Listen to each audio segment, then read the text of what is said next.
Tungamire mukati mezviedzo mananda andibata ndimwedo dombo ndiwikende ndimwemo otungamire tenzini tungamire semwana awonyara tamu unganyara zinyanga mananda anomunzwa kanama atinyarara imwite tenzi wenyanza tenzini tungamire aponda ndasvika nyanza mananda aondityisa andichina zororo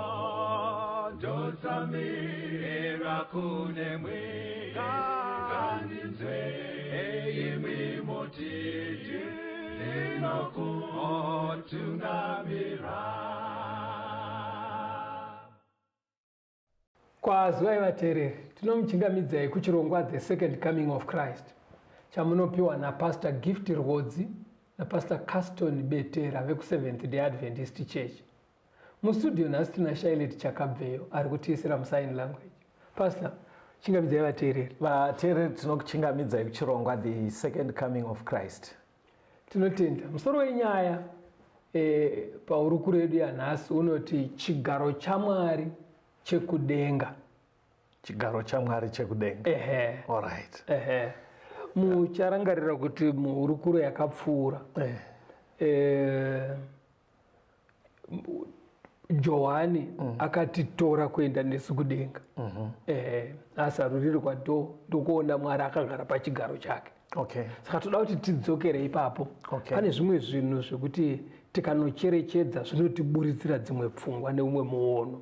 It's okay, Pastor. Ibvai mativerengera zvakazarurwa 4 verse 1 to 4. Zvakazarurwa chapter 4 verse 1 to 4. Shure kwaizvozvi ndakatarira ndikaona mukova wakazaruka kudenga. Nenzwi rekutanga randakanzwa rakaita sehwamanda richitaura neni richiti, kwira pano ndigokuratidza zvinofanira kuitwa shure kwaizvozvi. Pakarepo ndakava mumweya, tarira chigaro cheushe chakagadzwa kudenga, mumwe agere pachigaro. Iye wekenga agerepo wakanga akafanana nebwe rejaspisi neresadio. Kwakanga kuine muraravungu akakomberedza chigaro cheushe, wakafanana nebwe resmargadhino.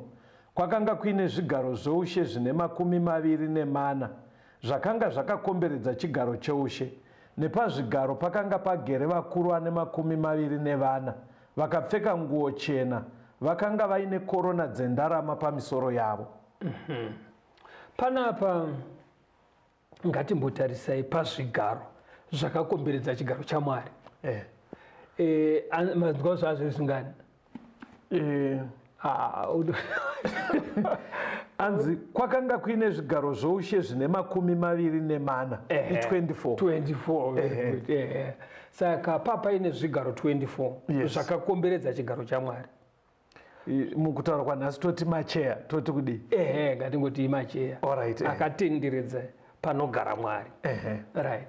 Asi pamacheya apa hanzi pakanga paine vanhu. Pakanga paine, hanzi papaine chi?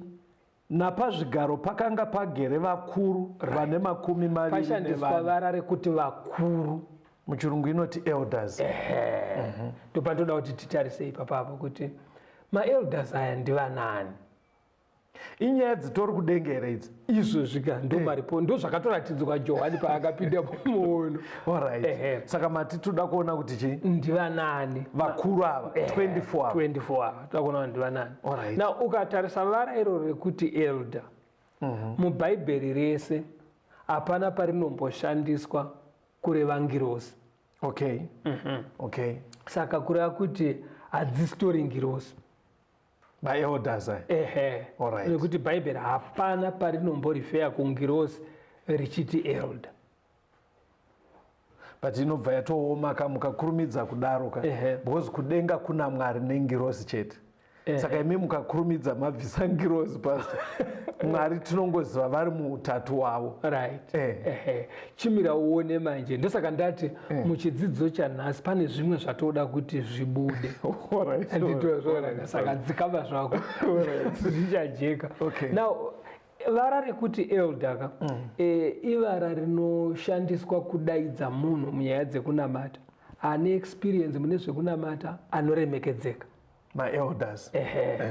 Zvakare muchaona kuti elder munhu anenge atori neposition muchechi munyaya dzekunamata.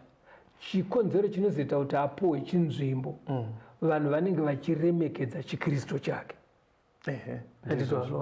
Saka panapa kana panze pakaonekwa maelders 24 elders.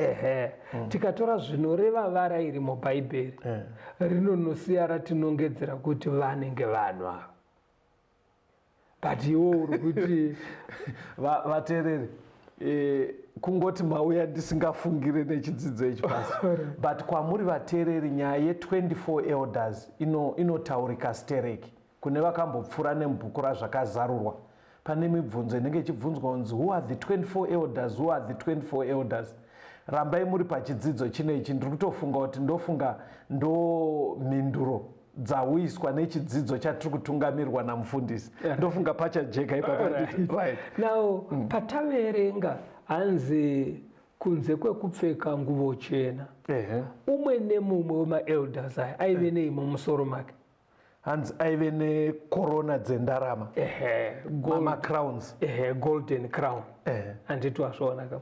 Regai timbonobata mubhaibheri tiwane kuti kana munhu aine korona akapfeka crown zvinorevei kana tiri mushoko.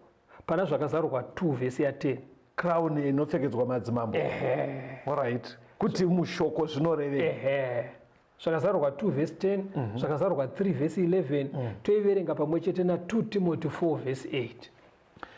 Zvakazarurwa chapter 2 vhesi 10. Usatye izvo zvauchatambudzika nazvo, tarira dhiabhorosi oda kuisa vamwe venyu mutorongo kuti muidzwe. Muchatambudzika mazuva ane 10, uye wakatendeka kusvikira parufu, ndigokupa korona yeupenyu. Zvakazarurwa 3 vhesi 11. Ndinokurumidza kuuya, batisisa icho chaunacho kuti urege kutorerwa korona yako. 2 Timothy chapter 4 verse 8. Kubva zvino ndakachengeterwa korona yekururama yandichapiwa naShe mutongi wakarurama. Nezuva irero ndisini ndogasi novose vakada kuonekwa kwake. Now uri kuona kuti kana bhaibheri richitaura pamusoro pekorona kucherechedzwa kwemunhu akunda. Kuti Victor. Saka munhu aita overcome ndiye anosvikopuwa crown yekucherechedza kukunda kwaaita sei? Kwaaita. Saka ava maelders 24 avo kana vachipuwa korona vachidzipfekedzwa kuratidza mucherechedzo wokuti vakakunda. Pane pavakakunda. Saka uri kuona pari kuramba pachiti dzorera kufungwa imwe chete kuti vanhu ava patipo hausi kupagashira zvavati mbofamba kwete kuti handisi kupagashira because muri kuda kukanganisa pfungwa isiri yechihedheni yagara ine vateereri. Zvinhu zvinotozikanwa nevateereri vese ndezvekuti kudenga kunongori naMwari nengirozi. Saka imini munoda kuzadza vamwe 24 vanhu. Aiwa imbodzikama zvako kastori hatiteverei nyaya iwe teera neni uchinyatsonzwa kuti matsamba ari kuti chii. Dzokera pana zvakazarurwa 4 vhesi ya10 na11. Zvakazarurwa chapter 4 verse 10. Vakuru vana 24 vowira pasi pamberi peiye ugere pachigaro cheushe vachimunamata iye uri mupenyu nekusingaperi-peri, vachikandira korona dzavo pamberi pechigaro cheushe vachiti, imi Ishe Mwari wedu makafanira kuti muvigirwe kubwinya nokukudzwa nesimba, nokuti ndimi makasika zvinhu zvose, zvakavapo zvikasikwa nokuda kwenyu. Uri kuona kuti maelders aya hanzi vari kupota vachibisa korona dzavo vodzikandira pasi pamberi paJesu anditozvona saka ukanyatsocherechedza unoona kuti vari kuremerwa kupfeka korona idzi Jesu aripo. Ivo vobva vati kana vachiremerwa zvoti uyu murume uyu takadzikinurwa neropa rake, ndo mashoko avari kubudisa. Andiri kuona. Saka kana vachiti takadzikinurwa nemurume uyu neropa rake, vari kuti tipfeke heti dzeushe pamberi pashe hazvinyatsoita. vari kufila vari inferior. Kuti hatingapfeke crown dzinoreva ushe pamberi pashe akatiitira basa rakakura rakadaro. Andiri kuona. Saka zviri kuramba zvichidzora pfungwa yekuti vanhu ava vakatobva panyika vari kure vanonyatsonzwisa kuti takaponeswa naJesu. Muri kudzoka papfungwa yekuti vanhu rega unzwe yekuti kana taakuenda asi muri kuziva here kuti topiki yamuri kuti tungamirai inonetsa kumaraini. Aiwa, tiri kuziva, ndosaka tiri kuti Mwari dai vatibatsira kuti zvijeke. Inzwa pana zvakazarurwa 5 pavhesi ya8 kuenda pa10. Zvakazarurwa chapter 5 verse 8 to 10. Zvino rakatiratora bhuku zvisikwa zvipenyu zvina nevakuru vana 24 vakawira pasi pamberi pegwayana, mumwe nomumwe anorudimbwa nendiro dzendarama dzakanga dzizere zvinonhuhwira iri minyengetero yevatsvene. Vakaimba rwiyo rutsva vachiti, ndimi makafanira kuti mutore bhuku nokuzarura zvisimbiso zvayo, nokuti makabayiwa mukatengera Mwari neropa renyu vanhu vanobva kumarudzi ose nendimi dzose nevanhu vose nendudzi dzose. Makavaitira Mwari wedu kuti vave ushe hwevaprista, vabate ushe panyika. Uri kuona rwiyo rwavari kuimba. Imimi makatitora kubva kundudzi nemitauro nevanhu nenyika dzese, mukatiita madzishe nevaprista vaMwari. Ndivo vari kudaro maelders. Saka ivo pachavo kana vachiti makanotitora kubva kundudzi nemitauro nenyika dzakasiyana mukatiita vaprista nemadzishe, iri kudzoka pakuti vanhu iwo saka chigadzirisai because pfungwa iri correct ine vanhu futi ndeyekuti kudenga kunogara Mwari nengirozi. Isusu tichatozosikotorwa toendako. Saka imimi kana makuti kune 24 elders vanhu ndaona kwabva kuvhiringika kwako. Vateereri, mufundisi Kaston vavhiringwa nevhesi iri 1 vaTesalonika 4 vhesi ya16 na17. 1 vaTesalonika 4 verse 16. Nokuti ishamena achaburuka kudenga nokudanidzira, nenzwi remutumwa mukuru nehwamanda yaMwari, vakafa muna Kristu vachatanga kumuka. Zvino isu vapenyu vakasara tichatorwa pamwe chete navo mumakore kuti tichingamidze Ishe mudenga, naizvozvo tichava naShe nguva dzose. Exactly. Ndaona kuti ndo kuri kubva kuvhiringika kwako. Apa pari kubudisa kuti chi Jesu achatozouya. Paachauya zvichanzikwa nenyika yese. Koita kurira kwehwamanda. Iyi vhendi ichazikanwa. Saka paachadzika vakafa muna Kristu vanomuka, then vanga vari vatsvene vachawanikwa vari vapenyu paanouya, vobatana nevamuka. Mapoka mairi aya obva aita boka rimwe chete, vochingamidza Ishe mudenga kwakuchienda kudenga. Aiwa, ipapo uri correct. Asi pane rimwe vhesi handizi kuti kukangamwa kana kuti hausati wambonyatsoricherechedza. Rinotaura zva124. Bira dzikava. Enda pana Mateu 27 vhesi ya50 kuenda pa53. Matthew 27 verse 50. Zvino Jesu akadanidzirazve nenzwi guru akarega mweya wake. Ipapo tarira, chidzitiro chetemberi chakabvaruka napakati, kubva kumusoro kusvikira pasi, nyika ikadengeneka, mabwe akatsemuka. Mabwiro akazaruka nemitumbi mizhinji yavatsvene vakanga vavete yakamutswa. Vakabuda pamabwiro iye amuka, vakapinda muguta dzvene, vakaonekwa nevazhinji. Musi wamuka Jesu, pane vatsvene vazhinji vakamuka ehe ndima ndoizivai vakatonopinda mujerusarema. ehe bhaibheri harizotaura kuti vakadzokera kuminda yavo vakaenda kudzimba dzavo kana kudii. Ipapapa rinosiya Mateo anosiya angotiudza kuti vakamuka vakawanda. Chinzwa Pauro achitaura pamusoro peboka iro riri. Saka muri kuti here paboka iri ndofunga kani verenga first wozobvunza. Ndoverenga Efeso 4 uverenge vhesi ya 8. Ephesians chapter 4 verse 8. Right. Naizvozvo unoti wakakwira kumusoro akatapa vatapwa akapa vanhu zvipo. Right.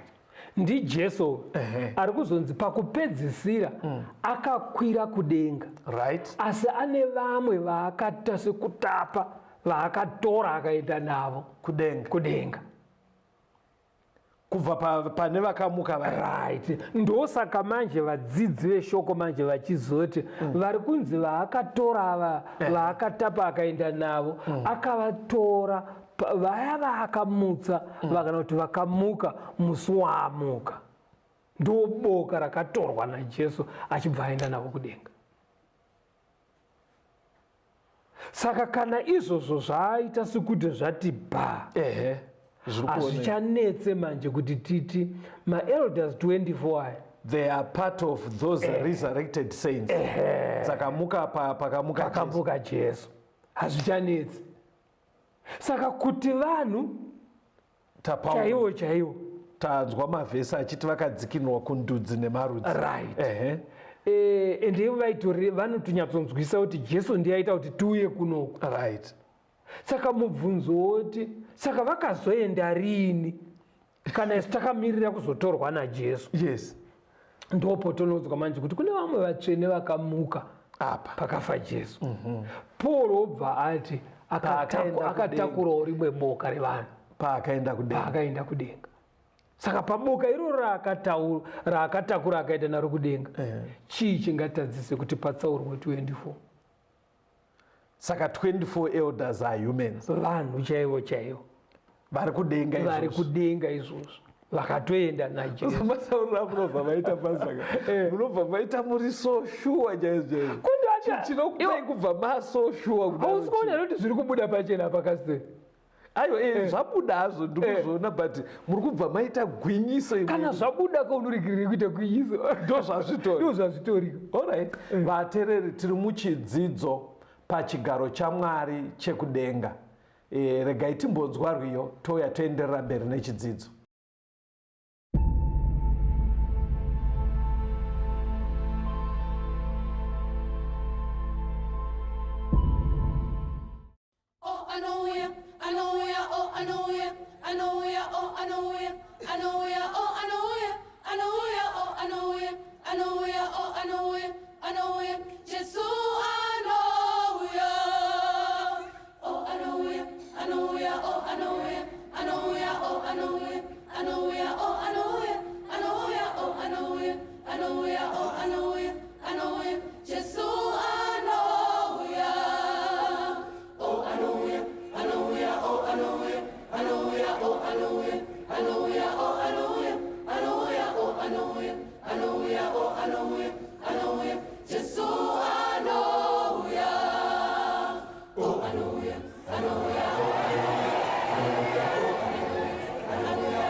kune mungani ane riyo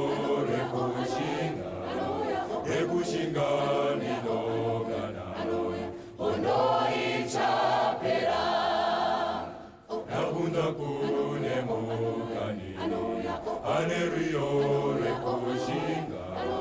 rekushinga ninogana ondoichapera kumusha kulenga kumusha anei kumusha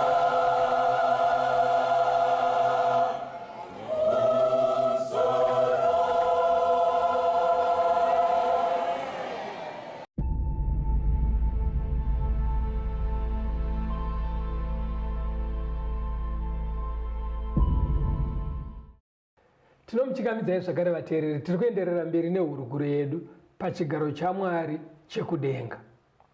Pachikamu chapfuura taona kuti pachigaro chaMwari chekudenga pakakomberedzwa nezvigaro 24.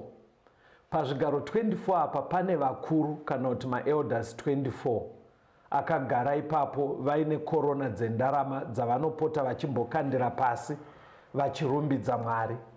Mukufamba kwaita chidzidzo zvabuda kuti 24 elders ava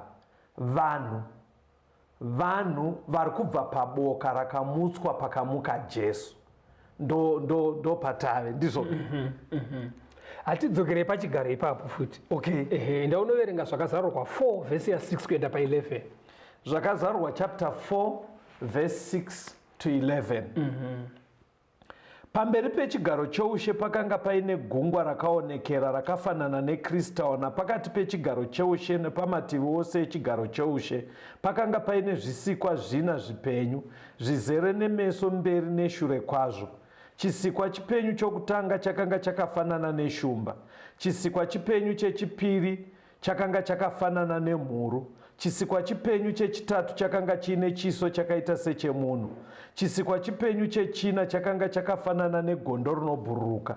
Nezvisikwa zvipenyu izvi zvina zvakanga zvine mapapiro matanhatu, chimwe nechimwe zvakanga zvizere nemeso kunhevi dzose nemukati. Hazvizorore masikati neusiku zvichiti, mutsvene, mutsvene, mutsvene, iye Ishe Mwari Wamasimba Ose, iye wakanga aripo, uripo nouchazouya. Zvino kana zvisikwa zvipenyu izvi zvovigira iye unogara pachigaro choushe, iye uri mupenyu nekusingaperi-peri, kubwinya nokukudzwa nekuonga, vakuru vana 24 vowira pasi pamberi paiye ugere pachigaro choushe, vachimunamata iye uri mupenyu nekusingaperi-peri, vachikandira korona dzavo pamberi pechigaro choushe vachiti, imi Ishe Mwari wedu makafanira kuti muvigire kubwinya nokukudzwa nesimba, nokuti ndimi makasika zvinhu zvose zvikavapo, zvikasikwa nokuda kwenyu. Now, pari kutaurwa zvisikwa 4. Zviri Munzi 4 living creatures. Right. Saka tiri kuti chigaro chaMwari pasenda.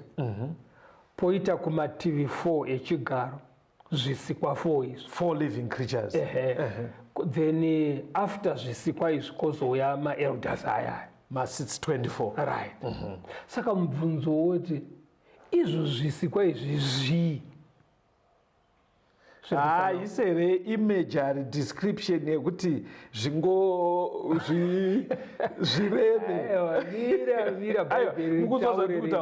Kune zvimwe zvinhu zvekuti togona kusazvibhodha. Haunzi uri muheden ukasazvibhodha nazvo. Because mukona madescribe waita hakuna kana mhuka yakadaro. Saka ndingofunga kuti hazvise zvekuti iway yekungoti titi kudenga hey chete. Ukacherechedza Caston matauriro aita Johani apa. Okay.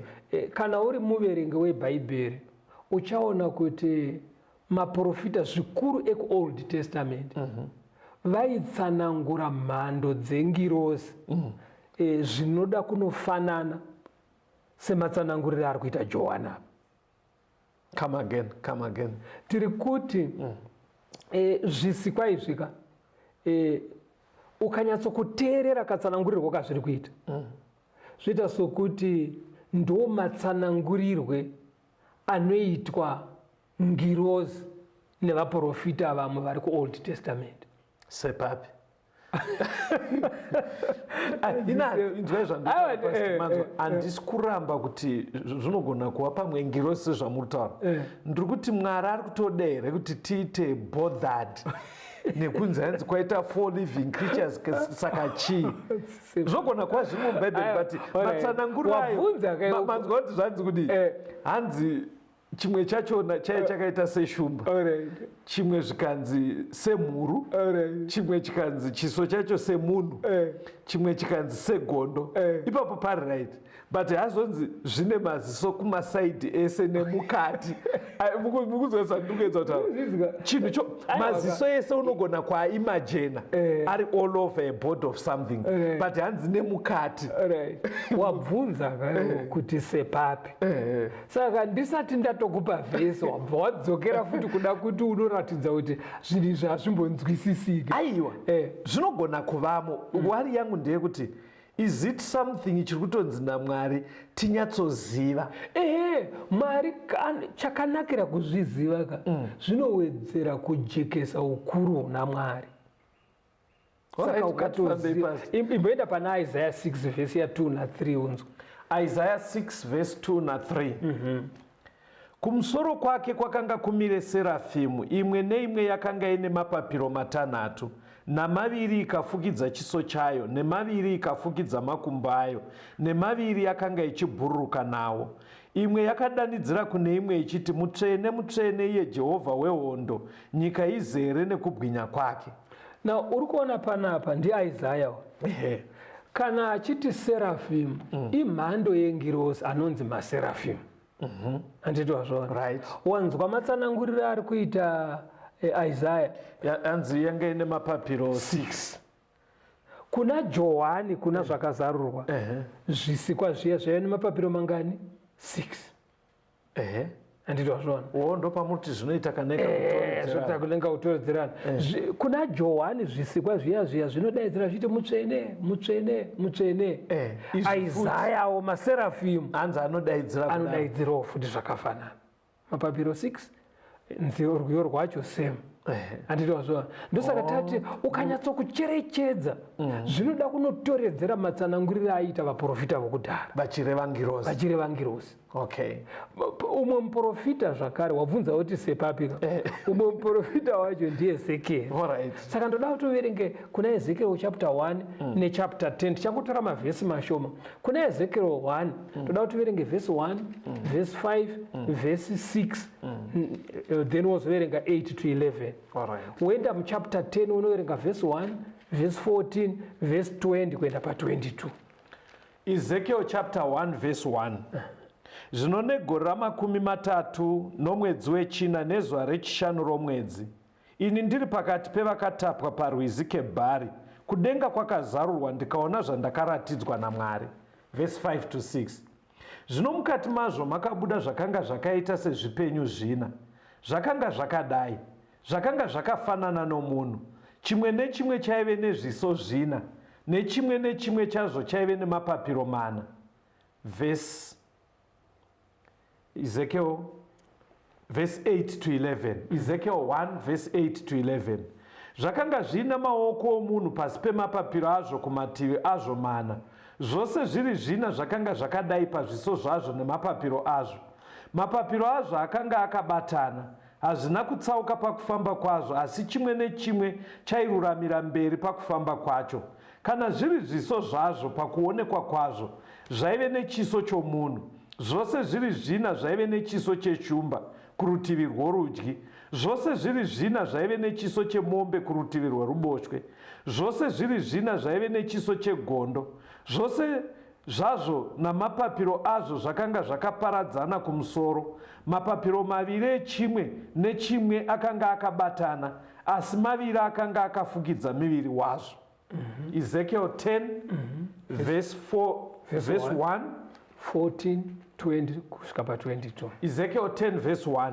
Zvino ndakatarira ndikaona padenga rakanga riri pamusoro pemisoro yemakerubhi chinhu chakaonekera pamusoro pawo chakaita sebwe resafire, chakanga chakafanana nechigaro cheushe. Verse 14. rimwe nerimwe rakanga rine zviso zvina.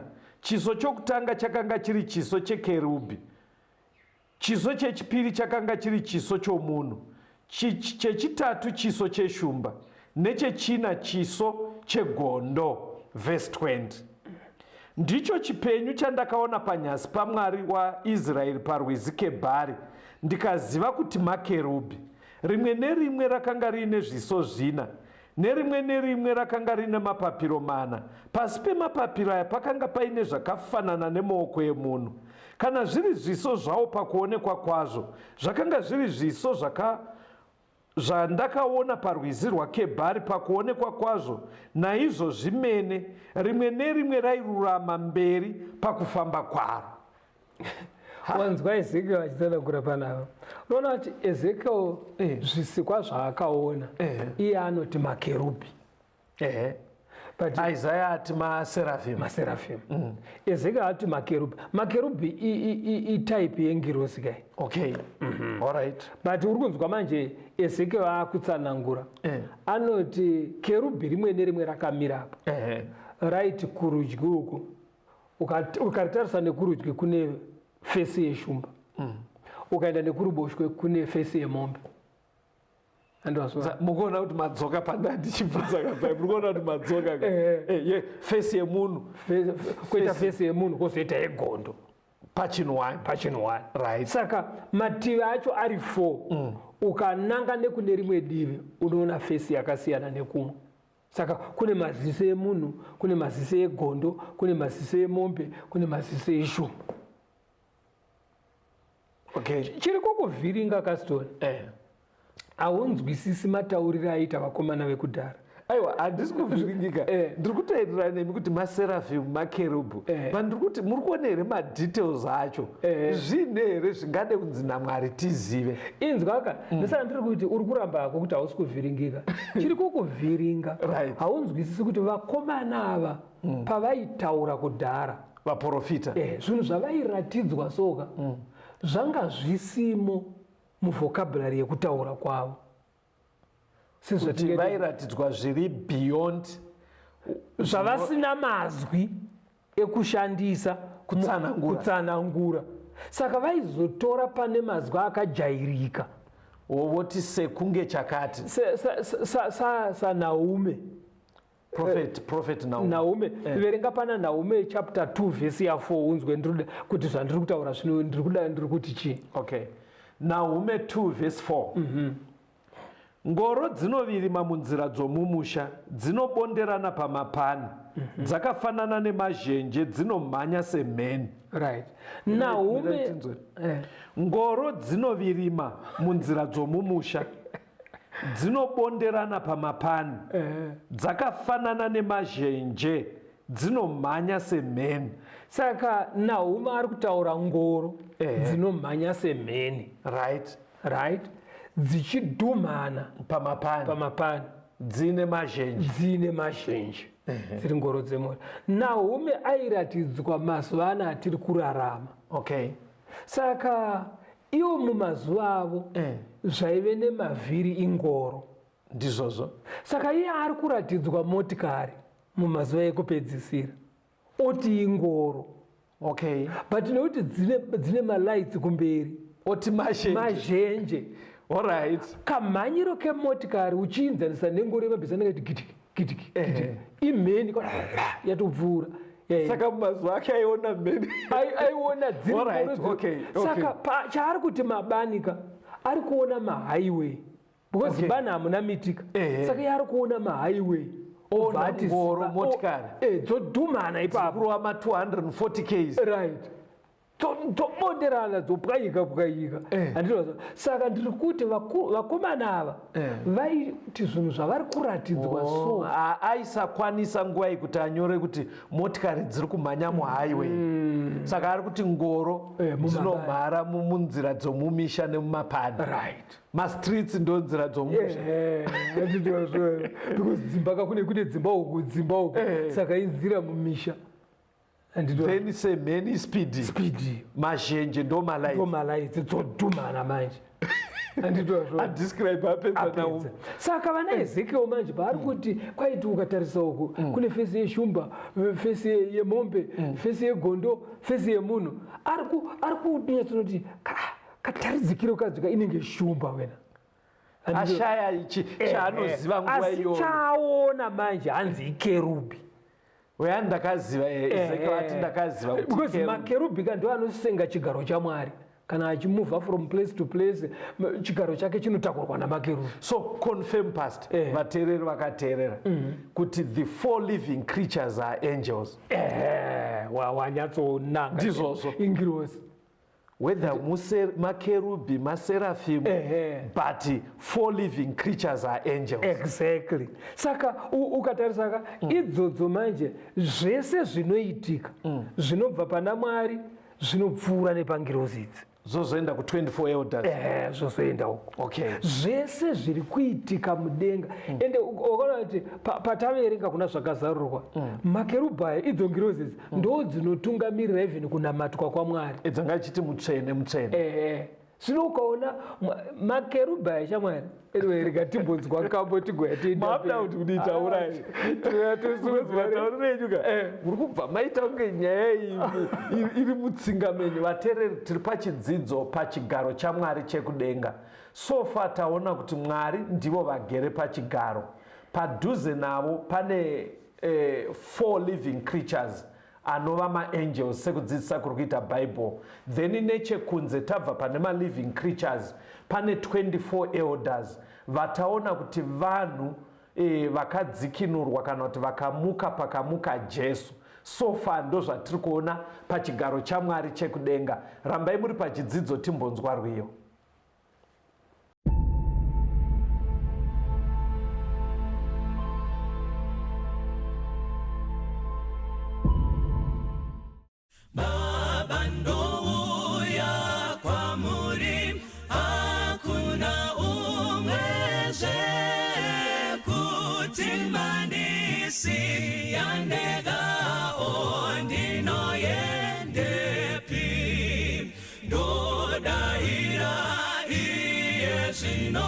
Jesu wandifira ropa rakera parara kuchenesa ini mwana wenyu ndomdawira ndinzwe simba renyu zvidiso zvangu zvazadzwa mune inonguwa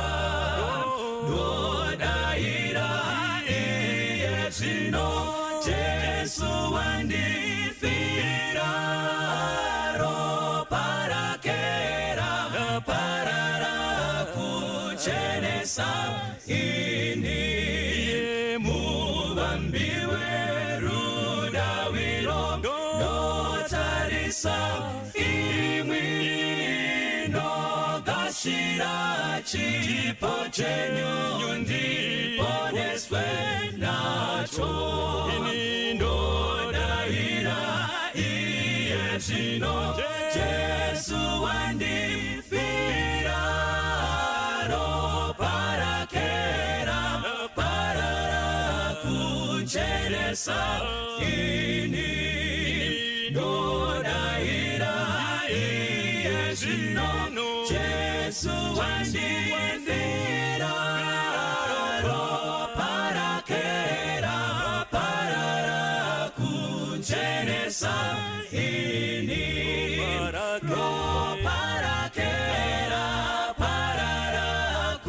Chenesa ini ropa rakera parara kuchenesa ini ropa rakera parara kuchenesa ini.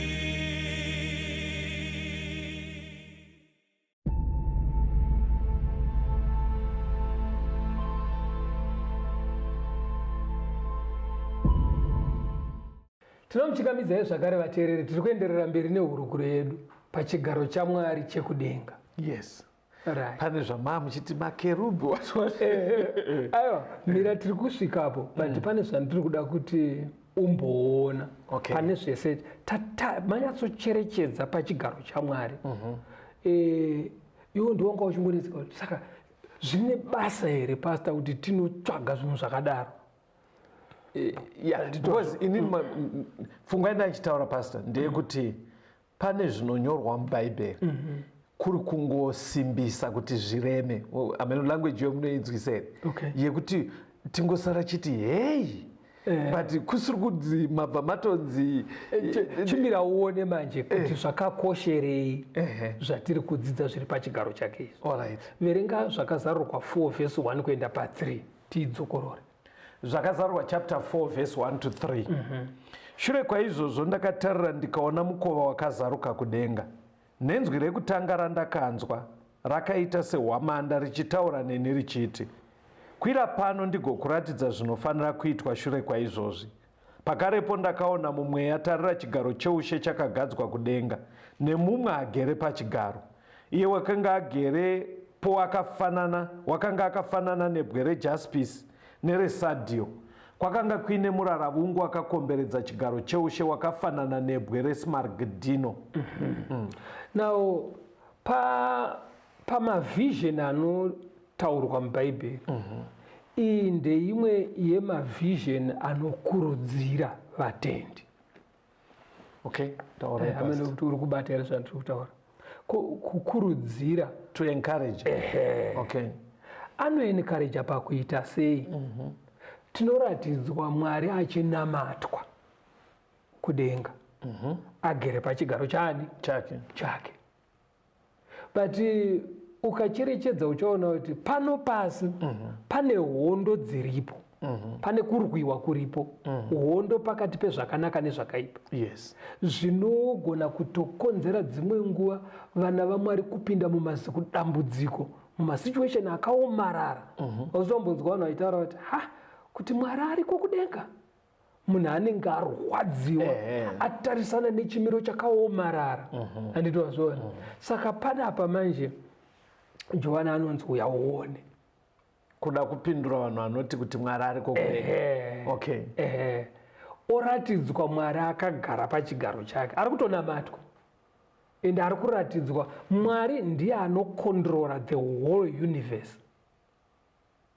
Kwete planet Earth bedzi. Planet Earth kangori kadhundura akadai yanga iri mapurazi atiri kutaura nezvawo. Anobata the whole universe. Saka Pastor, mati zvino encourage vateereri. Ndi mai, ndi baba, muri yese yatsakatika one day. Anditika? Ameno zvaitika. Mwari vari pachigaro. Vobva vati kuti Mwari ariko here zvakadai zvichiitika. Anoencourageka how? Right. Anonzi imbouya kuzoona. Obva aona sezvataita. Ona Mwari ka paakagara haasi kumboratidza kuvhunduka. Azvona. Hakusi kugara kweko kuti pane kakutenza kakuti wakarelaxa. Aiwa akanyatsorelaxa. Masituation angavhundutse vanhu haasi aavhundutsi Mwari. Alright. Nemhaka yei ndo zvinokuratidza kuti is in control. But vanhu hatidi Mwari akadaro kapasi. Because mai vakasiyiwa nemurume, murume oenda kunogara nepfambi, vosiyiwa vakadaro, then pobuda picture yaMwari uyu watiri kudzidza uyu akarelaxa akari pacheya. Because siteida kuti paite action pasi. Right. Hazvitokuunise imi kuti zviri kuencourage here. Pazvinokurudzira ndepekudayo. Kumunhu anotenda anoti but Mwari vachiri pachigaro kudenga. Alright. He's still in control. Okay. Pawatoshandisa varere kuti control. Kune vanoita zvemagetsi. Panobikwa magetsi paya. Kune inonzi control room. Kune maswitch ese. Saka imomo ndo munenge muine switch yekudziva rasekwa, mune switch yekumufakose mucontrol room. Saka munhu akapinda mucontrol room anogona kudzimira mufakose magetsi. anogona kudzimira rimwe sebhabhu magetsi. Kana kuti tora setup yemuworkshop, Okay. mune mishina yakasiyana siyana. Right. Munhu ari mucontrol room ari kuona pascreen vanhu vari kushanda, because makaiswa makamera. right. Ona kuti munhu ari pamushini number 4 dust coat rake neaccidentally rapinda mumazino emushini, saka riri kumunywa richitomudhonza, ende iye haagoni kuenda panonodzima mushini. Ari mucontrol room anongoti otodzima wingi yese iyoyo magetsi kwese kunouya apa njodzi. Okay. Saka mushini unobva wamira kufamba. Handiri kuona. Saka ndiri kuti Mwari manje ari mucontrol room yeyunivhesi yese. Ayo, ndapabata manje. Maybe mozotipa chimwe chidzidzo ka. Zvatinoda isusu vanhu pasi. Yecontrol room nyaya yakatinakira. But toda kumbomuona achiswicha. Because pane nyaya ka hatisi kubva taramba kuti vari pachigaro. But zviri kuita kunge vakanyanyorelaxa. Ngavadzvanye katoni mabhatani acho kuti nyaya dzedu panyika dzigadzirwe. Kutaura kunoita Paul pana vaHebrew 4:16. Hebrews 4:16. Asi manzwa pana ndatonzwa saka ndakupa vhesi. Hebrews 4:16. Naizvozvo ngatiswederei tisingatye kuchigaro cheushe chenyasha, kuti tinzwirwe ngoni, tiwane nyasha, tibatsirwe nenguva yakafanira. Unoza zviri kunzi nekuda kweukuru huna Mwari, uye kuti ndiye akagara panocontrola the whole universe, hanzi ngatiswederei tisingatye kuchigaro chake. Right. Why? Because unoziva kuti kana zisituation riri kuuya kwandiri richigona kundikrasha, Mwari ane bhatani raanoswicha kuti Alright. Saka ukaona atendera kusvika ari kusava kuti aupwayo, ari kuona. Wakaona kuti mushini uyo unokuwadza mwana wangu anodzima. But akaona kuti haiwa unopfuura. Pastor mudaita chitsotsi. Sorry kushandisa term iroro tiri studio. Because muda kusiya pfungwa kuvateereri aye kuti kuri kwekuti vari kusangana nezvinorwadza. Mwari kusaswicha kwake off kureva kuti vanogona kupiwa futi simba naMwari rekukunda. Wagona manje kutsanangura. Ari kutotemba kuti haiwa uyo anoyambuka apo.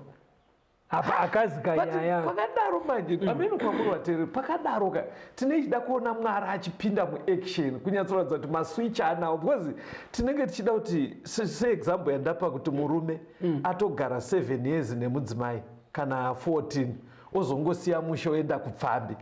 Pfungwa yatine tinayo isusu vatendi vacho vasiyiwa nemurume uyu, tinoida kuti Mwari abva aswicha ari mucontrol room, wotonzwa kunzi aikazvi ko zvakazoitika kuna baba vaya vakaita accident vakatyoka makumbo. Muri kuona mama pfungwa dzatinadzoka ndedzekuti varatidze kuti every time vari kubva vaita action. Usarambe uchidzokera ikoko. Wakamboona iwo kamwana kako kari kutamba zvakako kona svosve kumbo katanga kubongomora kachiti ziruma kuti unorwara ere unosiya zvakadaro. Saka Mwari haangojambire muaction pese chero pafamba svosve. Pane masituation anenge achinyatsoona kuti but basic issue ari mucontrol. Mabhatani ese anawo. Anditozvona. Saka ivision inokurudzira mutendi. Kana uchinyatsonzwisisa zvapaona ka. Pavhesi ya3 idzokorore. Yazvakazarwa 4. Zvakazarwa 4 vhesi ya3. Right. Iye wakanga agerepo akanga akafanana nebwe rejaspisi neresadio. Kwakanga kuine muraravungu akakomberedza chigaro cheushe wakafanana nebwe resmaragdino. Now nyaya yemuraravungu takaibata muchikamu chakapfuura. Yes. Pamuraravungu magadzirirwo anoitwa muraravungu zuva rarova mvura ka madonwe emvura light ropfuura nemumadonwe robva ratsemurwa. Right. Robva ragadzira muraravungu rainbow. Handiti wazviona. Saka kana paine zigore riya remhindo rekuti parida kuita storm pobva zuva rorova nemukati macho pobuda muraravungu zvobva zvarova kuti hakusina danger. Saka takaona muhurukuro yatakaita ichititungamirira pamuchinjikwa kuti rinonoburitsa nyasha dzamwari dzichibatana nejustice yake, mercy and justice, right. Saka ndo panozadziswa rudo rwaMwari nekudzikinurwa kwedu vanhu, right. Saka muraravungu isaini yekuti Mwari anozadzisa zvaakavimbisa. Okay. Mwari ndiye mudzikinuri wedu. Okay. Kunyangwe achivenga chakaipa, asi munhu auya kwaari anomuponesa. Ndozvinonobuda pamuraravungu. Pastor, ndikuona time yedu iri kufamba. Inini ndoda kunyatsoziva kuti ndaichida paya tangopaita tichangotanga pe24 elders. Why 24 pastor? Vari kunyatsoitei panongori naMwari nengirozi? Alright. Kuti vakabva kupi tazviona. But nemhaka vasina kunzi 10 kana kuti 12 kana kuti 7 ndo zvauri kubvunza. Enda pana maKoronike ekutanga 24. Okay. Uverenge verse 1 to 4, uverenga 18 na 19. VaKoronike okutanga 24 verse 1 to 4. Right. Zvino mapoka evanakomana vaAroni akanga akadai: vanakomana vaAroni, Nadhabhu, Abhihu naEreazari naItamari. Asi Nadhabhu naAbhihu vakafa vasina vana, baba vavo vachiri vapenyu. Saka Ereazari naItamari vakabata basa rouprista. Dhavhidhi pamwe chete naZadhoku mumwe wevanakomana vaEreazari naHimereki mumwe wevanakomana vaItamari vakavakamura sezvakanga zvakagoverwa mabasa avo. Vakawana vakuru vazhinji pakati pevanakomana vaEreazari kupfuura pakati pevanakomana vaItamari, vakakamurwa kudai. Pakati pevanakomana vaEreazari kwakanga kuine vane 16 vaiva vakuru vedzimba dzamadzibaba. Nepakati pevanakomana vaItamari nedzimba dzemadzibaba avo vakanga vari vasere. Verse 18 na 19. Wa23 Dheraya, wa24 Mahazia. Ndiko kukamurwa kwavo pamabasa avo kuti vapinde paimba yaJehovha. Right. Vanhu veimba yaAroni. Yes. Vaprista, imba yeuprista. Vakazoiswa muzviboka kuti vapa vanoita majutisi patemberi. Kune imwe imba kukabuda 16 maboka, kune imwe imba kukabuda 8, ndo 24 groups. Teams dzevaprista. 16 kwa Eleazari, 8 kwa Itamari. Right. Ndo pabuda 24 matimu evaprista. Basa ravo vaienda musanctuary vonoshanda pamwe chete nemuprista mukuru samaassistants. High priest aibva azoshanda these 24 groups. Gurupu rimwe nerimwe riine parakatemerwa kunzi munoenda kujuti musi wakati. Right. Saka patiri kunosangana ne24 maelders vaitwa vaprista, vaitwa maassistant emuprista mukuru Kristu musanctuary yokudenga. Wapabata apo watsanangurai nekuti wati sei vabuda vari 24. Saka zvine chinzi dzokerai kusanctuary yekudhara Old Testament. Vaprista vakapedzera vaiswa mumagurupu 24. Right. Asi vaishanda semaassistant emuprista mukuru. Saka vauya vari 24 vakamirira musanctuary yekudenga manje. Kristu ndiye high priest. Wose kunge kutoredzera zvaiitwa pasanctuary pano pasi.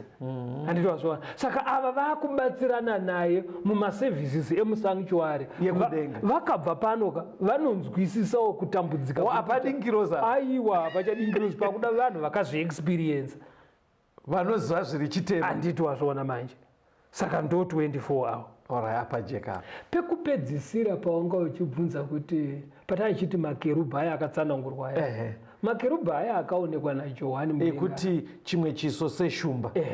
Uku choita sechemunhu. Right. Uku sechemhuru. Uku segondo. Kuti ukatora chiso chemunhu, musoro wemunhu unoratidza kufunga kwakapinza. Unoratidza knowledge. Unoratidza munhu anonzwira kudarika zvimwe zvisikwa. Handitwazvona zvakakombaina pamunhu. Wisdom, compassion, knowledge. All right. Love. Right. Hande pashumba. Shumba inozikanwa necourage. Simba. Ine simba. Handitwazvona zvese zviripo. Zviri pakerubhi rimwe chetero. Hande pamombe, donza remombe. rine simba rekuti rinogona kukurova nenyanga rikaukanda uku oxen. asi rinozvininipisa.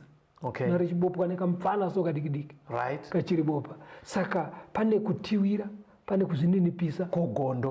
Gondo manje kaonero kegondo remudenga umo rinoona kambeva kari muuswa, ende speed yarinodzikana rinokanhunga kasati kapinda mumwena. Okay. Saka ngirozi kana dzichimhanya makerubhi ane speed imwe isina kujairika. Alright. Saka zvese makerubhi ane simba shamwa zvekuti 1 ikadzika tinokwana nayo Zimbabwe yese 1 chete. Unozi vaSiria vakatumirwa 1 ikarowa 185,000 usiku umwe chete. Saka makerubhi iwayo manje ndo anenge achiti 1 uku pachigaro chaMwari. Okay. Zvino vanhu havazonzwisisi manje kuti zvinhu zvese zvinoitika the whole universe makerubhi ari in charge. Unonzwa munhu akutaura kuti kungoti vanhu havadzidze because katrenerwo katakaita isusuka ndokaita kuti organization ibudirire zaizvozvizvo. Takabuya tiri equipped, haasi kutomboziva kuti aiwa pane vakuru vane masimba. Vateereri, toda kutenda tanga tiri pachidzidzo pachigaro chaMwari chekudenga. Mwari vari pachigaro, 4 living creatures, makerubhi, ngirozi, 24 elders, vanhu vakamutswa pakamuka Jesu. They are acting as priests vachibatsirana nahigh priest Jesus musanctuary yekumusoro kudenga. Pastor Rhodes vachatipa phone number dzekuti mukaisa mamessage ipapo tinokupai mawhatsapp links ekuti mupinde mumagroups anotumirwa zvimwe zvidzidzo zvakaitwa kumashure. God bless you.